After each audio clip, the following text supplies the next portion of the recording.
welcome to the J-Train podcast. This is J-Train Jared Freid coming to you live from the quarantine cabin on the Lower East Side of Manhattan. We are here Monday through Friday with your emails, your stories, your questions. I say it every episode. Let me say it again. Thank you. Thank you. Thank you. Thank you for listening. Thank you for telling a friend. Thank you, thank you, thank you. That's how it all works. You tell a friend, a coworker, a brother, a sister, a mama, a papa, anyone with ears, and then they do the same thing. And then we're all tickling each other's nuts. You tickle my nuts. They tickle your nuts. We tickle the sponsor's nuts. Everyone's nuts are getting touched. That's what it's all about. Just a cool sensation down your spine.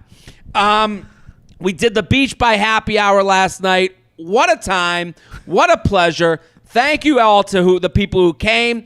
I don't know what that becomes. We're going to figure it out. I think maybe like doing like holiday specials, maybe moving it to a Sunday now that people are allowed outside in the wild. We're going to figure something out because I do love and enjoy doing it. And all the feedback is amazingly positive and seems to come from a place of like wanting more.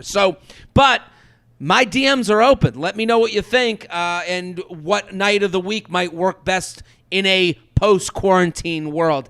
Also, for those of you that love my charcuterie reviews, the Board Lord has come out with some T-shirts. That's right. It's on my Instagram right now. I am obsessed with these T-shirts. Board Lord T-shirts. Go check them out. They're a higher end. It's a higher end product. We're on starter shirts.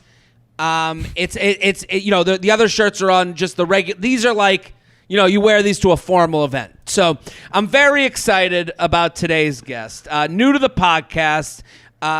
Give it up for John Gabris. Thank you for coming on, John. Oh, please. Thank you for having me. With your outfit and volume, I feel like I tuned into like some loser's college sports show that he hosts from his house. That is exactly what this is. For the listeners. Texas A&M is going to be good this season. We're going to have another Johnny Manziel season. I don't care what you think. I did this. I hosted this Snapchat show, and it was a game show. And we did 3 seasons, and then one of the seasons they're like, let's do it from college football tailgates. So I got 14 weeks at different schools that I never would have gone to. So everywhere I go, I bought something just to commemorate the trip. And then I'll wear this shit, and it's like I have people like with this is a Texas A&M shirt. They're like, "Whoa, gig 'em," and I'm like, I don't know what you're talking about. Aggie. You're like, I was like, and then like they're like, and then like the weird part is that people comment. They'll go, I didn't know you were an Aggie. I was like, you don't need a fucking diploma to buy the shirt. Like, anyone can buy it. Like, you know what I mean? Like, when people wear FDNY T-shirts, no one's like, you're a firefighter up top, brother. It's like, I bought this at a fundraiser. Dude, thank you for your service, man. 9/11, am I right? 9/11, right? We hated that. It's like, okay, man. Man, it was a quick trip to 9/11 with John Gabris. I'm very excited to have you. There's some guests where I just assume we're going to hit it off right away. I think you're one of those guests. We're kind of you're someone that I've wanted to have on for a long time. You're one of those people that we were fixed up by the audience. Yes. Well, I got that vibe. We're those type of people that other people are excited to hear that we've met. Anyone who's like mutual friends of ours. Like when I say to Michelle Collins that I finally met you or did your podcast, she's going to be like, oh, you two, perfect. Yeah. Yeah. A match made in nice suburbs outside of major cities heaven. Now, a match made in upper middle class heaven. Exactly. So you and I have something very specific in common. I do my research on the guests, and I'm going to surprise you with something. You played football in high school. Correct. And you also swam. Yes. I did that too. I thought I was the only person in America that did those two sports. This is, again, when I saw this We got so excited that we broke the internet. When I saw this, I was like, that's the exact same thing I thought. I was like, wow, that's a very specific combo. Give me the background on that, because I have stories about that as well. Offensive guard, defensive tackle, and 100-meter free. Wow. Yeah. Now let's go back and forth. This is like the dating game. I was always defensive tackle. Was like I'd play that the rest of, like, that was like what I loved doing, and then I would play center too. So center, defensive tackle.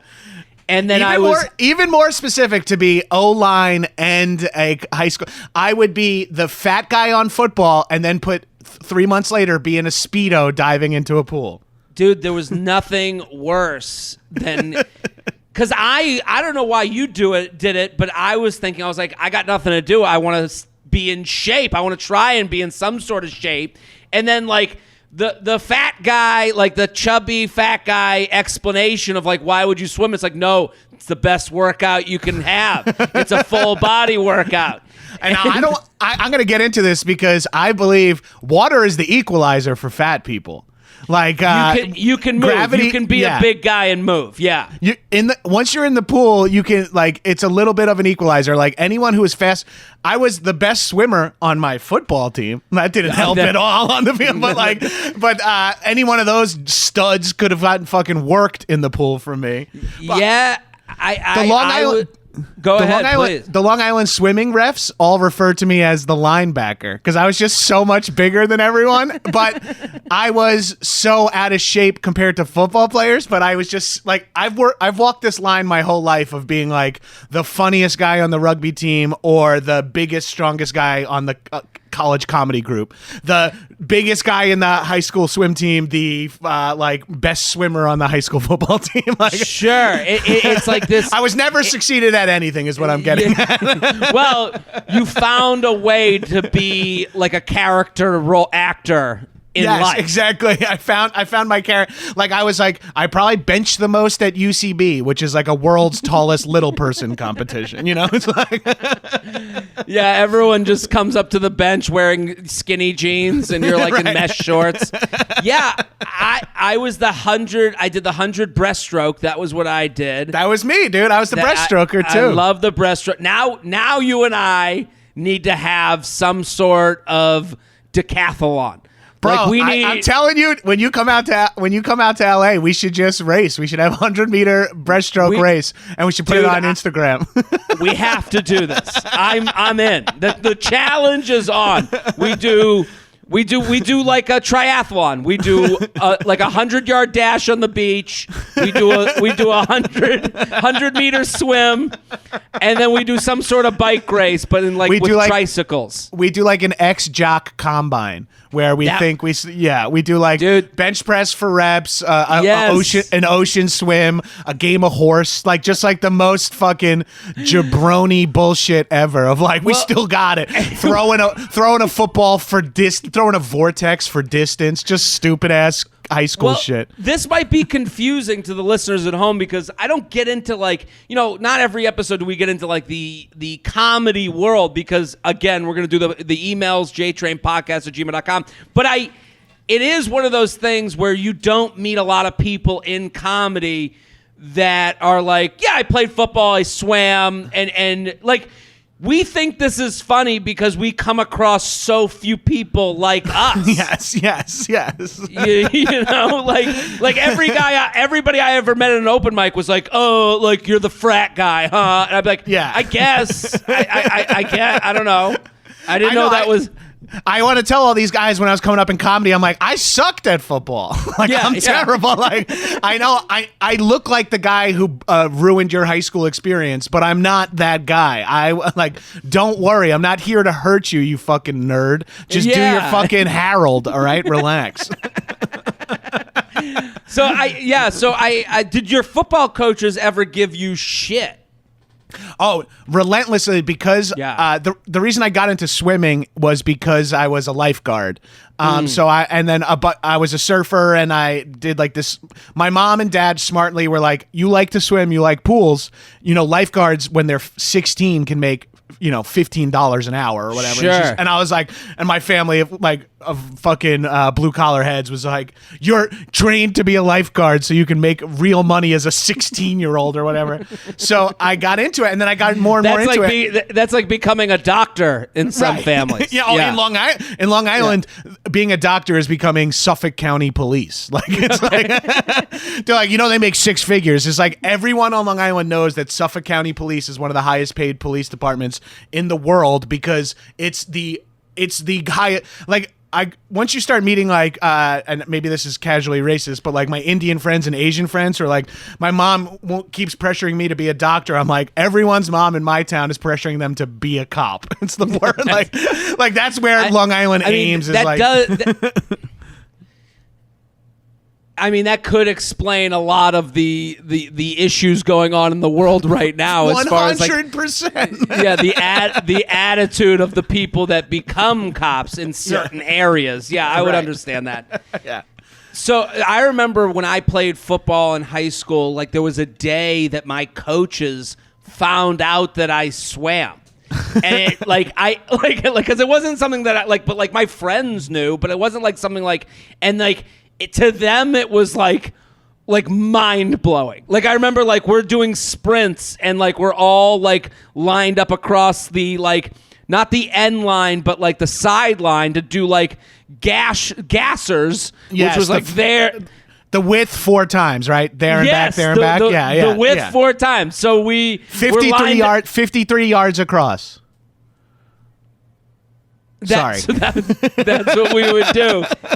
And I remember the coach just being like the day he found out, he was like, "And Freid, why don't you do a swan dive?" It was his dumb jokes about me, and I was like, "Yeah, I swim. I don't know what else to say." It was just so out of the his frame of reality. I got discovered at the sports awards dinner when I was revealed to be captain of the swim team. And then I got roasted by the football coaches. And then that coming summer when we were at Hell Week 2-a-days in August, I show up and I'm fucking Greek. I'm deep brown tan and my coach is every time I'm the last person to finish a gasser or the 220, my coaches are constantly like, "Gabriel spent a little too much in the Chase Lounge," and then of course the butterfly stretch where you sit at you put your heels together and kind of stretch your groin. Yeah, that was called F word on a beach by our high school football coach. I went to high school in the mid and late 90s, so that okay. It was awful. But then my junior and senior year, that was switched to calling a Gabrus on the beach. Wow. And also, my name has the word gay in it, so I was relentlessly bullied for that. And then everyone discovers I hang out in a Speedo and go swimming. It was the word. It was so. In hindsight, I was the kid who hosted the talent show, wore a Speedo, and that was the gayest thing you could possibly be in Long Island. Well, besides, just short of fucking guys. That was all I. Well, to them, yeah, exactly. Caring about who directed a movie when I was in high school, people thought I was gay. We were like, "Whoa, dude! All right, Mr. Artsy Arts, enjoy Martin Scorsese, whoever that is." It is such a funny thing. Someone gave me shit the other day. It's such a funny thing, how the word problematic just seemed to start existing to me 5 years ago. And it's this is the definition of problematic. These are the adults in charge. Yeah. Did you ever?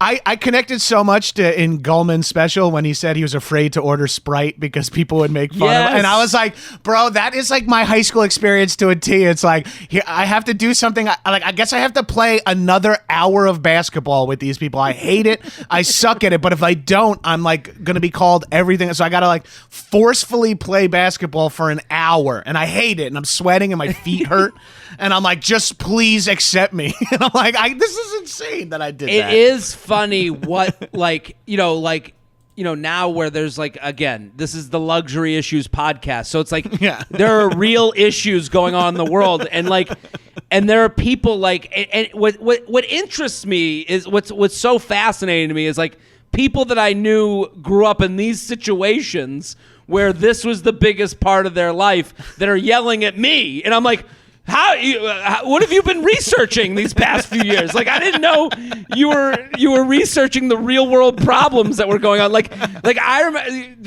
to the swimming thing. I remember we used to have to take a photo every year for the swim team, and the coach insisted on it being in the Speedos. I know.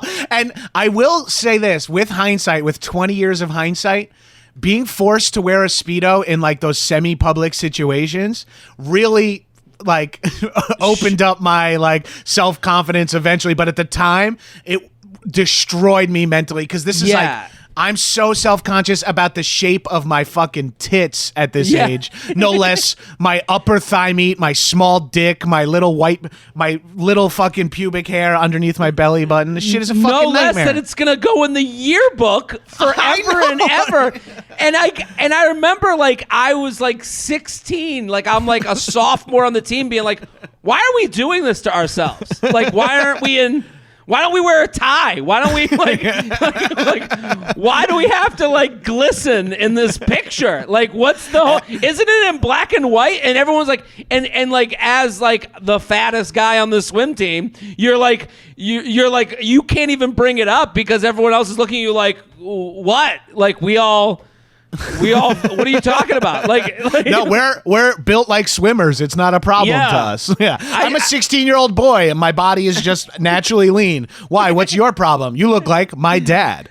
Yeah, I ate Cheetos before I came to practice. Every time someone asks you to sign their yearbook, you flip to the swimming page and draw shorts and a tank top on yourself with a Sharpie and then sign your name there. Absolutely. You black your eyes out like it's a fucking murder victim high school photo. I'm making a murderer. Yeah. Dude, I have so many memories. It's so good to have you on this show. Well, first of all, we'll punt it, and I'll plug my own podcast here. You come on High and Mighty, and we'll talk exclusively about being on swim teams and football together. I would love to do that. Yes. And so we can do your premise here, my premise there. Perfect. Let's do it. So let's take a trip to Plug City before we go to the emails. At Gabrus, go follow. Fucking hilarious. You guys are all gonna love him. He has a podcast called High and Mighty. It's every Thursday. Give me the 1-minute trailer so that people can add it to their podcast library. It's like a Joe Rogan podcast if I'm even less informed. I have comics on where we find a topic that we have in common, whether it's Judaism, Taco Bell, leftover food, or surfing. Just something like another comic. We just don't talk about comedy, and we chop it up for an hour. If we get baked or we don't get baked, depending on what my guest wants to do. Are you a big weed guy? Yeah, I transitioned from a big alcohol guy to a big weed guy, and that's my version of cleaning up my life. So what do they call that? I love that that's been dubbed California sober. Is that are you that?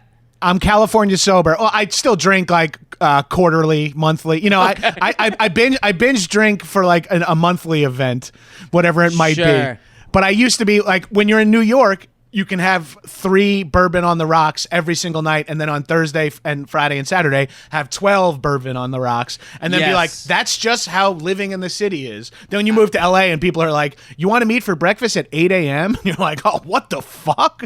No, I totally see eye to eye with that. I'm sitting here, I took off drinking from New Year, to do sober January, and then it just extended until the first week of quarantine. And after that first week, I was like, this is going to be way too much time. I need to cut hours out of this day. And now I'm back full force, making drinks, pouring like, putting like Splenda into my vodka soda to like sweeten it up and shit. Just real crumb bag moves. But it's like homemade Trulies. It's like, what the fuck is this guy doing? I got a bathtub full of spiked seltzer I'm whipping up. You listen, I just decided one day I'm making moonshine Trulies. Can you imagine if I just started walking around with a Camelback and I'm like, you got to try this. I somehow made cherry. A coffee can. Yeah, he's like, I got fermented black cherries going in here. Let's do the emails. You ready? I'm ready. At Gabers, go follow, go get going. Let's do the first email. I love these. Deal reveal. Guy chooses phone call over FaceTime. Okay? Ooh. Jared, my group chat is full of your advice right now, but we are puzzled over this weird text exchange I had. A guy I met last year reconnected with me during quarantine. We'd already had one FaceTime date that went really well, and we're going to chat again tonight. However, an hour before, he told me he'd rather call instead of video chat. This is weird to me. Our first FaceTime date, he was super enthusiastic about. He ended up calling me anyways. I gave him some shit about it and told him he was being cagey. But he didn't really have a firm answer for me on why he'd rather not FaceTime. I told him a phone call was fine for tonight, but in the future I would expect a FaceTime. What do you think is going on here? His excuses are pretty lame, I think. Here's what the text exchange went like. Okay, I'll read their text exchange. Him, by the way, I probably can't FaceTime but can call you. I have some slight multitasking to do. Me, call me later then. Do what you got to do. Got to get done first. Him, no, it's cool. It's small, mindless stuff anyways, laundry and whatnot. Me, I want to see your face though. It's no biggie. Well, it's technically a biggie now. Yeah, you've officially made it a biggie, which is okay. Which it's is allowed okay. to be a biggie, but you're lying to yourself and this dude to say no biggie. I'd rather hide my face, laughing, crying emoji. He really doesn't want to do this FaceTime. Me, why? LOL. Have you not showered? I won't judge. Him, this is the way I am. Whoa, what? Well, it got pretty dark. Can barely read this over the red flag I'm hearing. She writes back 3 question marks. Him, I would just rather call normally. Is this guy Gabagoo? Gabagoo is like, my parents always, when we get on the phone together, it went from like the meat, like the meat, Italian meats, like gabagool, yeah. And then we started calling it gabagoo, and that's how we now say goodbye. So is this a situation where you're gonna go gabagoo? What do you think? What do you think of this exchange? What do you think of this situation? This is tough because I'm on both sides here. I understand where both parties are coming from. Yeah. And I feel like the real answer is, and I'm just gonna be, I'm not positive of names or anything, so I'm just gonna gender them. I feel like she needs to. It's from a woman. It's from a woman.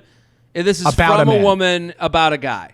So this woman needs to let him know that she would prefer FaceTime, and he needs to say like, well, I don't love doing FaceTime, which I understand because I have a hard time looking at my own face while I'm talking to people. I don't love that. I don't love holding the phone. I'm not like a person who knows angles or like understands lighting, so I just look like one of those fucking dudes who is screaming about AOC in his car or whatever anytime I try to do a FaceTime. So I get that, and maybe he is like, I get also it's difficult, like going like heteronormative here, but men are not necessarily apt to want to talk on the phone for hours traditionally. So like he might be like, well, if I'm gonna chat with this girl because I am interested, I do also have to get this other shit done around the house. So I'll go I'll go hands free and bang out and starch my fucking Brooks Brothers shirts. Totally. But she also has the right to say like, give me some undivided attention. If this is a date, we wouldn't go to like a fucking cafe together and let you bang out work emails on a date. Yeah. I love what everything you said is so spot on because you're right. The angle of you wouldn't go on a date with someone and like do some other shit while you're doing. I agree with that. The thing you said is the kind of my first inclination as a guy. I hate fucking FaceTime. The arm up, you're doing, you're doing like bicep curls the whole time. You have to undivided attention. You're looking at yourself. There, as far as phone calls are concerned, it's actually, and I agree. Like you don't. This is a date in this new normal of a quarantine. So, but I would be like, no, I enjoy talking to you. This will make it a more enjoyable experience for me. Right. Like, maybe he has to say something to the effect of like, oh, if you want to FaceTime, I can't do that until Thursday evening or whatever. Like if he really has to do the shit, or she could say like, no, we can talk tonight and then maybe FaceTime on Thursday. Because it could be a little bit of a give and take, like FaceTime once, call the next time, FaceTime. But I get where she's coming from, because you don't want to sit there pouring your heart out where you think you're connecting to another person and that person is playing Call of Duty on mute while they're on the phone with you, which is, I know, shit that dudes do. Yeah, and going, yeah, your mom. Fuck! Yeah. Fuck! Oh, sorry. Yeah. Fuck!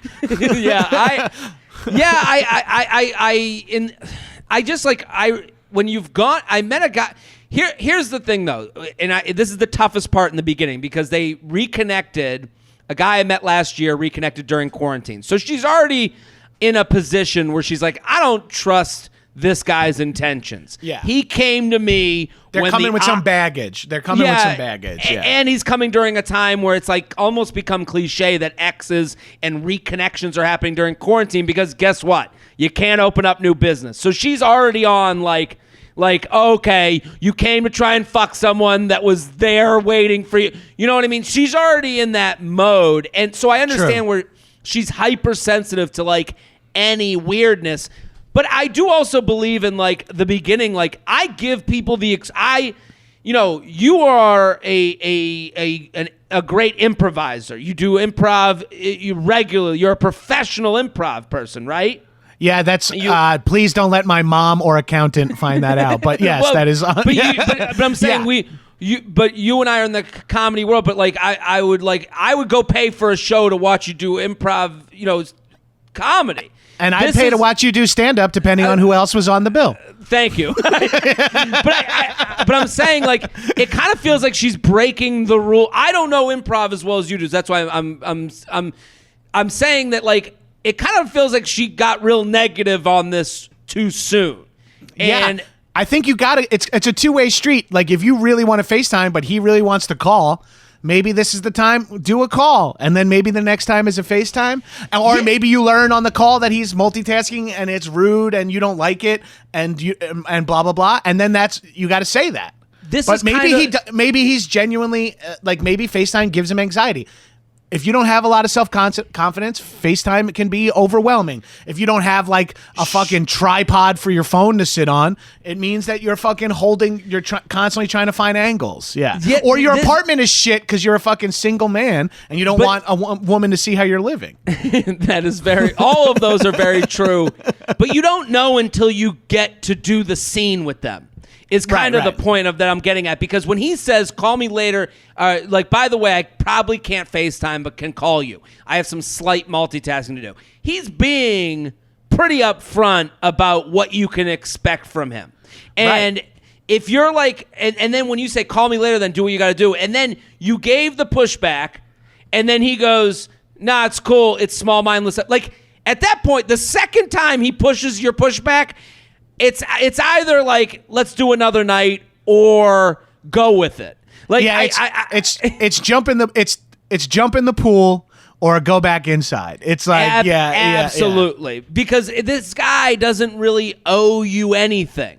You don't owe him anything. So this is supposed to be light. This is supposed to be getting to know each other. So like, as far as like, I don't think he's hiding something. I think when you get into like the weeds of this, when it keeps going, it's kind of like, I can't believe that this person is holding this over me now when I don't owe them anything. That's how I would feel if I was him. Yeah, you can start to see how she in this situation might spiral. Like, you might say like, why won't he FaceTime me? And then, but it's very easy to put the shoe on the other foot and go, why does she have to FaceTime me? Yes. Like, they're both sort of like, they're both in the right. If she really wants to get on FaceTime, I would say here's a little psychological trick. 5 minutes into the phone call, start talking about what outfit you have on. I guarantee homeboy is going to jump to FaceTime. You got to repeat. Like, You cut out the most important part of that sentence. Please repeat that. You were like, this is the only way to get him. And I was like, oh shit. Maybe my internet is trying to save me from being canceled. But like you're like 3 minutes into the phone call, just mention what outfit you have on, and I guarantee homeboy will want to jump to FaceTime. It's a good point. And I'm not saying you should have to do that. I'm not saying like that's what the answer is, but I guarantee if you're dying for a FaceTime because you want to engage more face to face, or because you think you're excited about the way you look and you want him to, like, men are visual creatures, as we know. You can get him to jump on. And also, to back that up, that's a more fun way of giving him shit about it. Like, I think the direction she took. Yes. I mean, I want to see her face, though. She's trying to be fun. I'd rather hide my face laughing. Why, LOL, have you not showered? And then, like, the minute he went to, this is the way I am, you're like, what the fuck happened just now? You know, like, and like, I could kind of see that coming because it is being pushed so much, where it's just like, and you're both kind of just like, it's like two cobras staring at each other at this point. I picture him responding, this is the way I am, and then pulling out to reveal an alien putting human skin on his face in a bathroom. It's like, we must communicate via phone only, audio experience only tonight. We are sponsored, people. The J-Train podcast is brought to you by Figs. With the coronavirus, the world changed overnight. Doctors, nurses, and other medical professionals ran straight into the chaos. They've been working extra long hours and risking their lives to save ours. So, shouldn't someone be looking out for them? Well, Figs is an amazing company who has had the backs of medical professionals since 2013.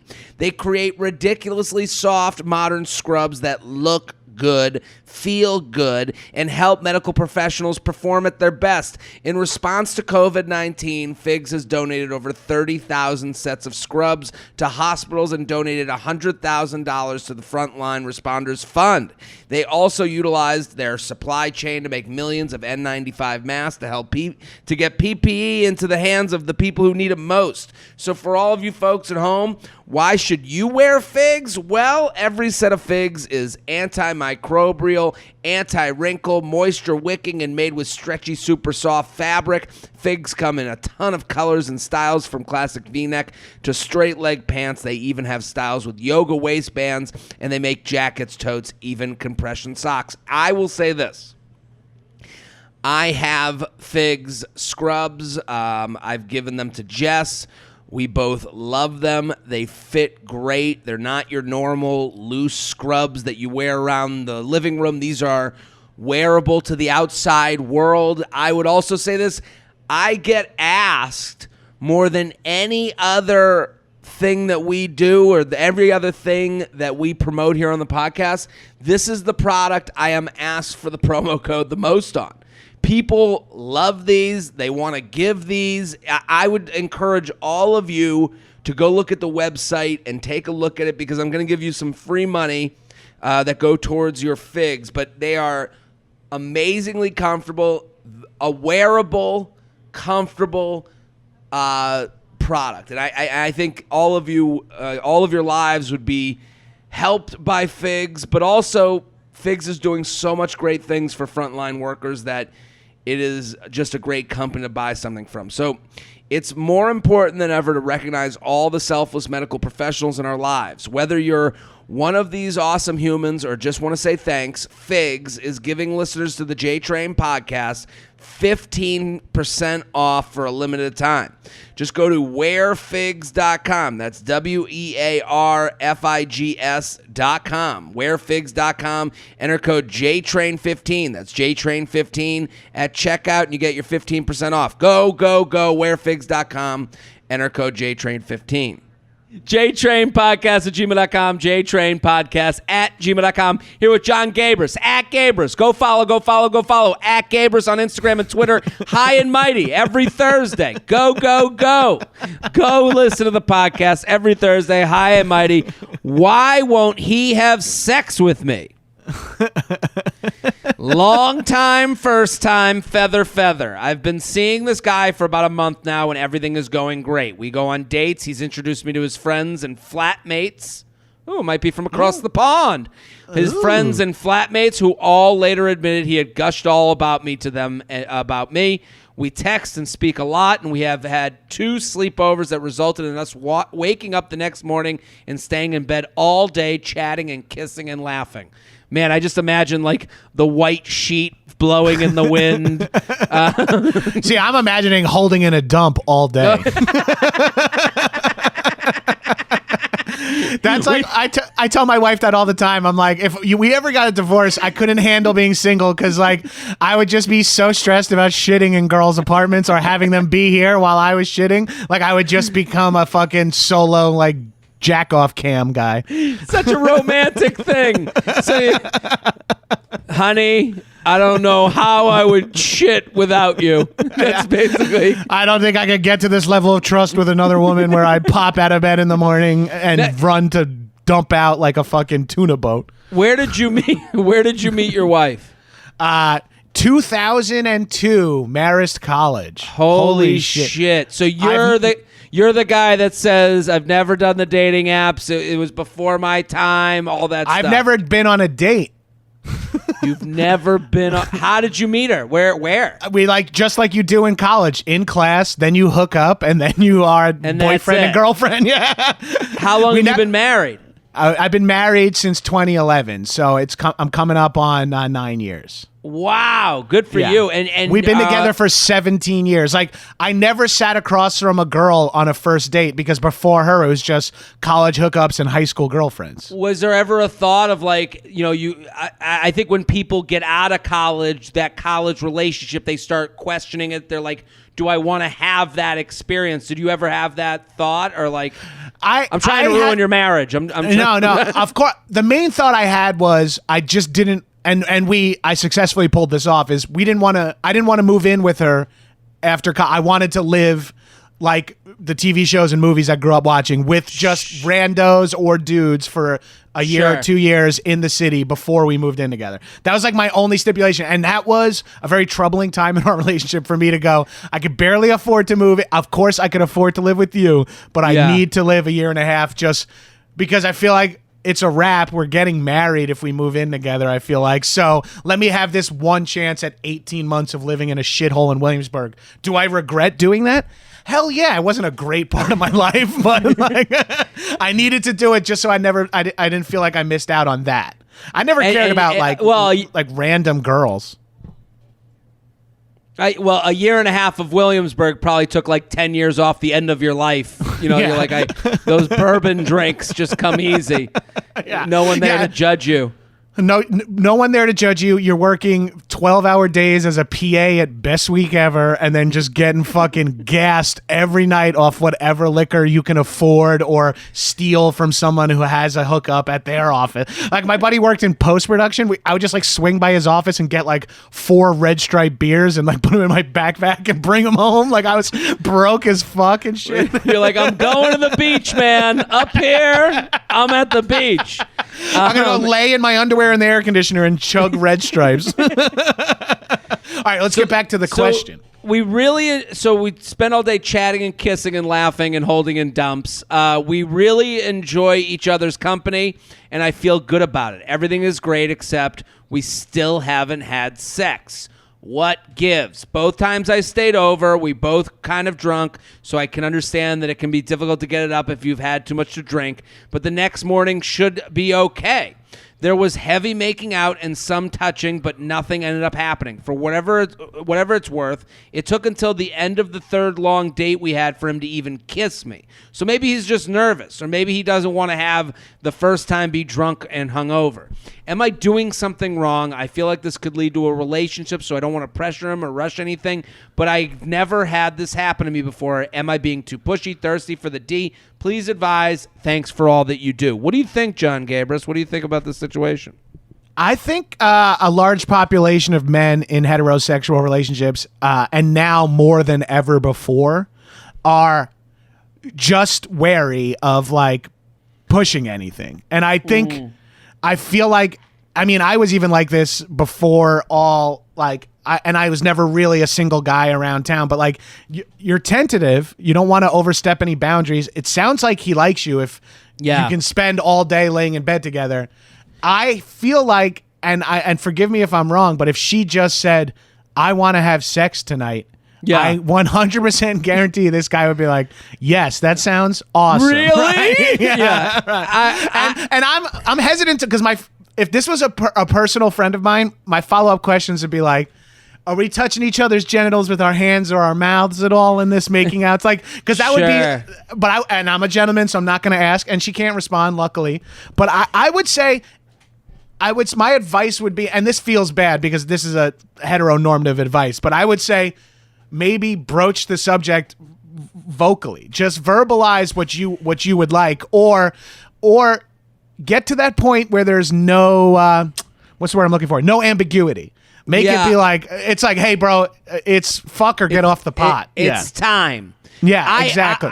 I'm with you. I agree with what you're saying. I think a couple things to keep in mind for this woman is, one, the first time having sex is you only get one first time. Correct. And if he's spending cuddle sessions with you in the morning, it sounds like he likes you and enjoys your company as much as you enjoy his. And that, I think, like, not to say there's pressure on both sides, but for a guy, that first time you're like, everything's going great, but now I got to stick the landing. I got to I got to make sure I go long enough and it's not too long. I got to make sure I don't make faces that are weird. It does, I think, like, sometimes you're just trying to figure, you're just in your head with someone that you're like on, like when it doesn't happen right away, then it's like, that doesn't happen again. Now there's like added pressure. It's on his mind. And it's like, now I really got to like make sure this sex, like I got to make sure she comes 7 times. Like it feels like a bigger mountain. So I think that there's more and more pressure as the connection seems more and more real. Like if you can spend 12 hours in bed joking around and shit, that's more important than how do we fuck at this point. But that's going to put a guy in his head, and maybe even subconsciously she's in her head a little bit about it because she said, this, I could see this being a relationship, so I don't want to pressure him. I guarantee if like this would be like a meme or a one-panel comic where they're laying in bed to each other and both thoughts are like, I wish he would just, or I wish she would just try to fuck me. I have a feeling, if I had to guess, I'm getting like, I could feel the horny tension in the air via the letter, via the email.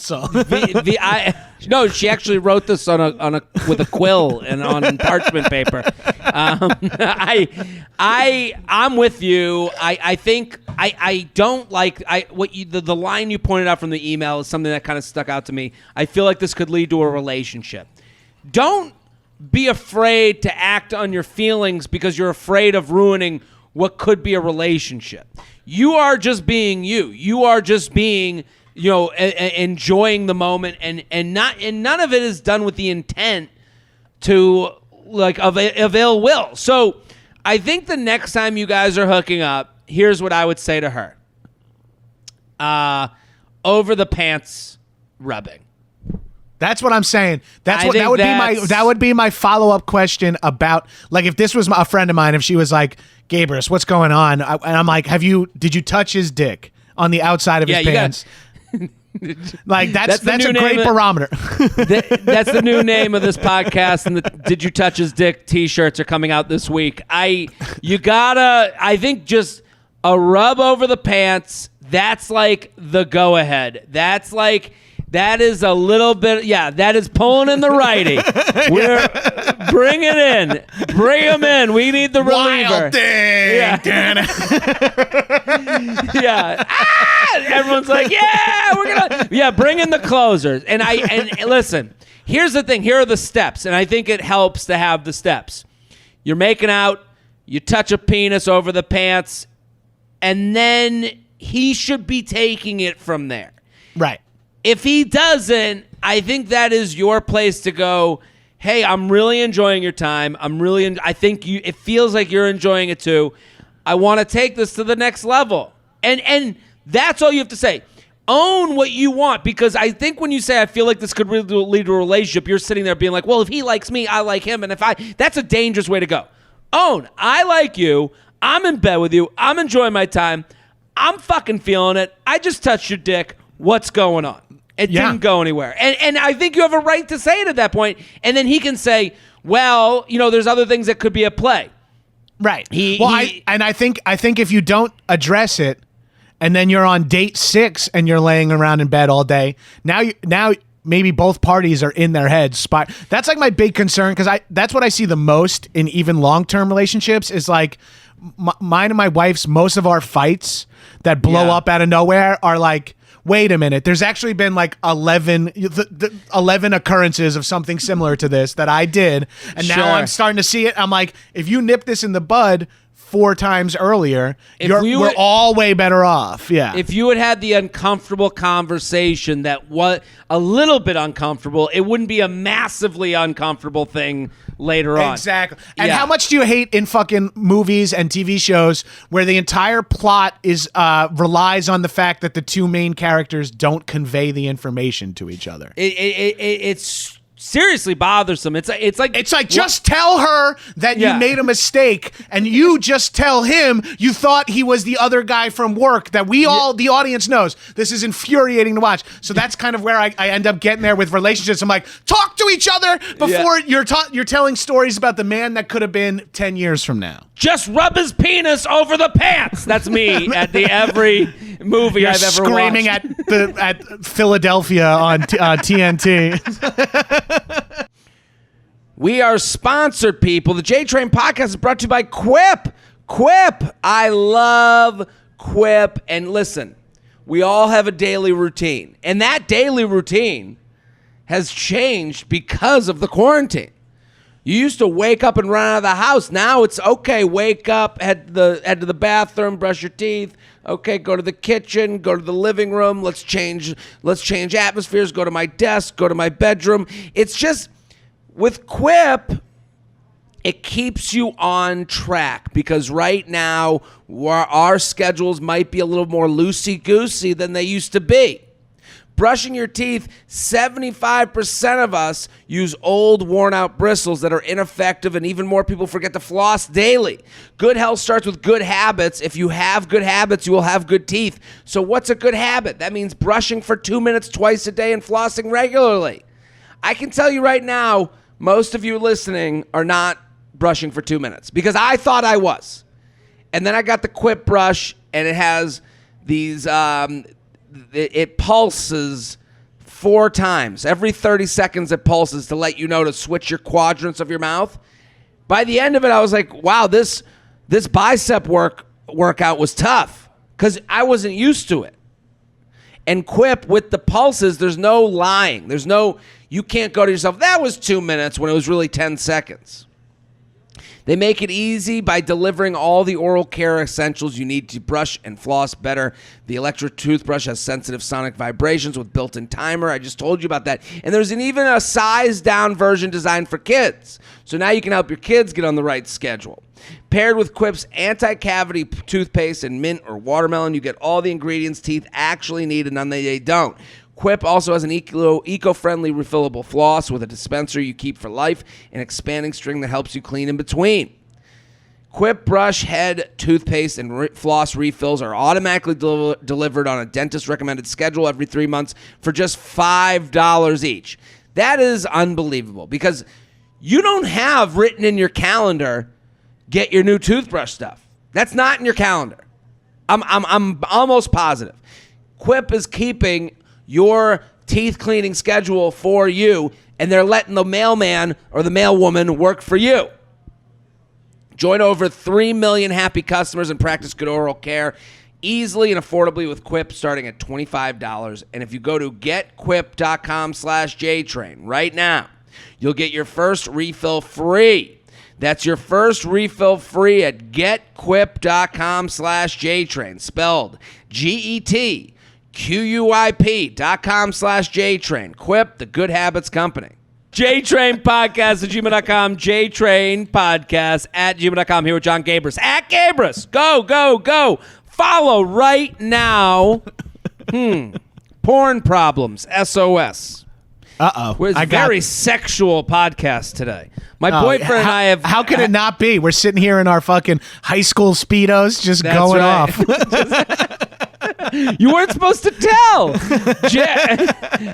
Jared, help. My boyfriend and I have great sex. One morning, I discovered that he was scrolling through porn the night before when I fell asleep during a movie. This made me feel weird. He was also on it earlier that same morning. He's described me as insatiable a few times, so it frustrates me that he's watching porn while feeling like he can't keep up with my sex drive. He discussed, he apologized and basically said that he scrolls porn like Instagram. That's a little bizarre, don't you think? Yeah, I mean, I've been in modes like that, but that's not like while she fell asleep watching The Last Dance. Yeah, just... What are you looking at? Like when I'm on the road and I'm in a hotel room, I might look through porn like it's Instagram, where I'm like, totally. I'm on like tab number 71, determining what I gonna fucking jerk off to 9 seconds of tink tink tink. I'm done. Good night. Yeah. Where will I be having my meal tonight? Yeah, and exactly. Then 3 seconds later. Yeah, It's weird how much foreplay I do when I'm alone. Yeah. I'm like, I guess it's 2.5 hours of foreplay before I land on busty moms stuck under the table or whatever. I'm gonna be good to myself tonight. Yeah. I earned this. I got to go to sleep at 5 a.m. after doing a 10 p.m. show. We apologized and basically said he scrolls porn like Instagram, not to jack off, just looking basically. Whatever. My only concern was this is when I'm around. I'd prefer he fuck me when I'm home and do the porn thing when I'm not. It's been a month and a half and he doesn't realize I can see when he logs in. Yikes. At this point, he's lying to me about not watching it. I've told him I don't care if he does, but he's maintained he hasn't since the initial chat, even if I can see he logged in 19 minutes ago. This is, again, this is another... This guy's got an account? He's got a Bang Bros account? He's not just doing free tube stuff? No, this guy's paying. He's a real... he's helping the cause. Yeah. Honestly, also, like, the idea that she's hovering over this is, again, back to the last email where it's like, this went from small uncomfortable thing to now she's checking the minutes since he last logged in and letting him lie to her. Honestly, I'm more frustrated about the lying about something we already had a conversation about. What's the next move? I've let him film us. I keep things fun in the bedroom, but it bothers me. He's lying unsolicitedly. Otherwise, things are great. He thinks things are amazing, but this really is bugging me, and I don't know how to bring it up because I have before and thought we came to a resolution. Oh, that's a tough situation because if it's because your main advice would be you should just you have to lay that out there. You have to say it bothers you. But his defense is I'm not doing it.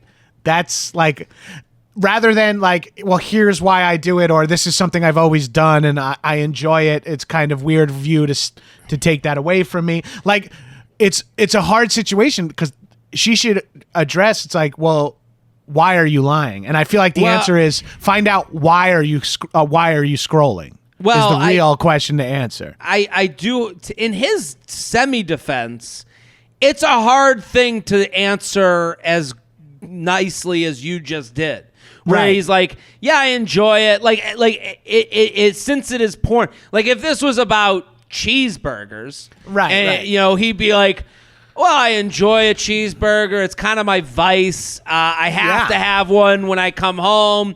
It kind of puts my mind at ease. Like, if this was any other vice gluttony, alcohol, if this was other things, like, it's weird how we separate the vices. Like, it is weird that, like, because it's porn, this is more endangering to your relationship than if it was candy or if it was cigarettes or if it was food or alcohol. You know, maybe those things would be rationalized different. But to me, this is a guy with not a well, it's a problem because now it's become in between them in a relationship. Right. But I you know, if it was something else, maybe she wouldn't care, you know? Right. If he just was like, I like to come home and watch, like, you know, weightlifting videos. That's like what I watch on Instagram. You'd be like, that's weird. I wish you didn't, but then you wouldn't go. Porn has that, like, weird layer to it, that weird being in quotes of, like, she's taking personal offense that it is porn, not that he's just, because it is annoying just to be with someone that you're dating and they're scrolling their phone, whether it's Instagram, text, whatever. Sure. That's not ideal. But it sounds like her problem is that it's specifically porn, which is something I think you need to be able to talk about with him, but also it's a shame. There's a shame attached to it. So he's going to be pre-defensive and prone to lie and say, I'm not, because there is a shame. And especially if someone you love or the person you're living with, the person you enjoy being around, is coming at you with a negative viewpoint on it, it's going to activate that fucking high school Catholic guilt shame. It's going to activate it. And you're going to be like defensive of, like, I'm not like, my wife and I have been together for almost 2 decades. We've done so much sketchy shit to each other's bodies and all. We've tried everything. We've talked about so much, but I would still be upset if I would still feel defensive if she's like, what are you watching porn wise? Like, I would be like, well, no judgment. It's, you know, like, because it's. Sure. I completely agree with everything you said. And this is like us having this conversation should help this emailer get inside the other person's head. Like, we're not saying that she's wrong. No, I don't think she is at all. Yeah, no. Like, I totally understand that she looks at him and goes, you have gone so far to call me insatiable. Like, you know, but I think also, like, she has to remember that porn is almost a break from everything. In the same way that a cheeseburger is a break from everything, or a glass of whiskey or a beer is a break from everything. It is fantasy. It is taking you away from the reality of life. So there's no pressure. There's no pressure in porn is something that I've said before. It's like the reason why jerking off feels like it's something different than having sex, and I'll start even just like arousing oneself by watching pornography. There's no pressure. There's no pressure to perform. There's no thought. It's a very selfish act in a way, not in a bad way, but in a way where it's self-care or whatever. Like you're saying, it's an escape from literally like, if he was playing Call of Duty and murdering fucking, like, running around blowing people's heads off, you wouldn't be like, stop playing video games. I bought you a shotgun. Take this out and shoot people on the street. It's not necessarily a one-to-one of like, he's watching porn because he wants to fuck, and you're like, just fuck me instead. He might be watching porn because it is mindless, it's brainless, it's just like my wife and God forbid I'm trying to make some a false one-to-one here, but like, we don't have the savings to buy a house right now, but my wife fucking house shops nonstop on the Redfin app. Sure. You know what I mean? And it's like, for a dude, it's like, there's right now, and I don't know when this email comes in, but there's no sports, there's no shit. Like, you know, it's like, what's left? What's left on the internet is just countless titty shots. So it's like hard not to just go deep on that. What does she do? Because I think we agree, like, this is a tough situation. We see why he's doing it. I think also she needs to not, like, I don't think it's healthy to like purposely catch someone in a lie. Like, I understand why he's defensive and lying just for the reasons you were saying. Like, so I don't. Right. I don't think it's a malicious lie. I don't think it's a malicious lie. It's an embarrassed, defensive, like shame covering lie. Is my guess. I'm with you. So like, I think when you say like I'm asking, like he's lying to me about now. I told him I don't care if he does, but he's maintained he hasn't since the initial chat, even if I can see he logged in 19 minutes ago. It's like, he's not signing up for this, like, this court litigation that is coming at him. And it's like, I think you have to come clean that, like, it bothers you to be around it. You understand it's happening. But I also, like, I wouldn't want to answer, like, I wouldn't want to check in with my girlfriend every time I look at porn. Right. And now I don't want to be like bros before women or whatever here. But I also, like, you're only hurting yourself if you're only going to drive yourself crazy if you keep checking to see whether or not he's logged into porn. He doesn't even know. If he doesn't know you're doing that, he doesn't know you're being hurt over and over again. And you're at this point choosing to do this thing that's going to make you upset and angry. And instead of just instead of just unpacking with him why this is, and maybe you can get to the root of it and realize that it is not a problem, or it is too much of a problem for you guys to deal with, which is also possible. Because I know, like, I'm not saying like it's ultimatum time, but it is a conversation of like, this is something that actually bothers me. So maybe there's a compromise where it's like, can you not scroll while we're hanging out in the living room? Can you not scroll while we're in bed next to each other? It's like, I don't want you to have to hide what you do for fun or what you do to make yourself feel good, but why don't you keep in mind that this is something that bothers me? I think that's the answer. I think that's the answer, to say it bothers me to see it. I know you're doing it. I'm not going to be, and then also make a promise that I'm going to stop checking in on you and hovering over your porn usage to catch you in this lie that you don't even know that you're entering into. But that literally starts to create the situation in which there is the shame around your kink or your vice at that moment, where you're starting, like, by trying to catch him in a lie or seeing if he's logged in or out. That activates that whole shit of like deleting your history when you're using your mom's computer, hiding. It activates that, like, and I think that makes someone feel like less of an adult. Yeah, and that's hard on people to feel that they have to hide shit from their partner. Like, that's what I've learned as someone in a long-term relationship. The second you force someone to try to hide something, like, if you don't like when your partner drinks too much, they're going to start hiding when they're drank too much, and they're going to start, like, and now you have secrets from each other, and that's just not ideal. JTrainPodcast@gmail.com. JTrainPodcast@gmail.com. John Gabris, this was amazing. Thank you so much. I was just thinking how funny it would be to listen to an episode and you've edited out all the questions and it's just you screaming J-Train Podcast. It's like 9 minutes long. It's like the dude gets the message out. It's an all promotion podcast. That's all we do. I would listen. That's such a fun premise. It's just like the Drive Time Radio guys. J-Train. You're listening to J-Train. J-Train at Gmail. J-Train. I do weather on the 10s and 2s for a day, another day of the week, and then I'm out. Yeah. John, this was fantastic. It's great to meet you, finally get you on. This was such a great time. Bud. Thank you for having me. This was a pleasure. This was Everyone good. Go follow John at Gabris. High and Mighty. That's the podcast. I'm Jared Freid. We are here Monday through Friday with your emails, your stories, your questions. Keep sending them in. JTrainPodcast@gmail.com. We'll be back next episode. Boom.